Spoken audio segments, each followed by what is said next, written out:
আপনারা সবাই কেমন আছেন? আমি আপনাদের মধ্যে একটা সতর্কমূলক ভিডিও নিয়ে আসছি। আপনারা জানেন যে বাংলাদেশের বর্তমানে যে অবস্থা, লুটপাট, ধর্ষণ এমন কোনো জিনিস নাই যে হচ্ছে না। তো আমাদের সুনামগঞ্জে বুড়িস্থলের পাশে আলমপুর নামে একটা গ্রাম আছে। ওই গ্রামে গেছে কালকে একটা ডাকাতি হয়েছে। একজন মানুষের সারা জীবনের কামাই তার সর্বস্ব করে লুটপাট করে নিয়েছে।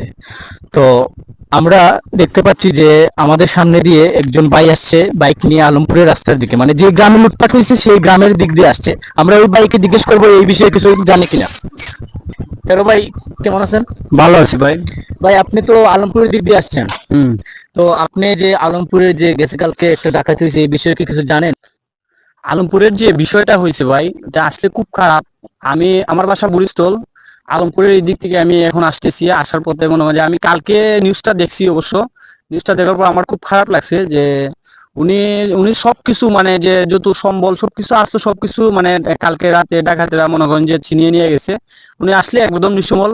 সেই সাথে আমি বলতে চাই যে আমরা যে আশেপাশে পাড়া প্রতিবেশী বা সব জায়গায় আমরা সচেতন হওয়া থাকাটা খুব জরুরি।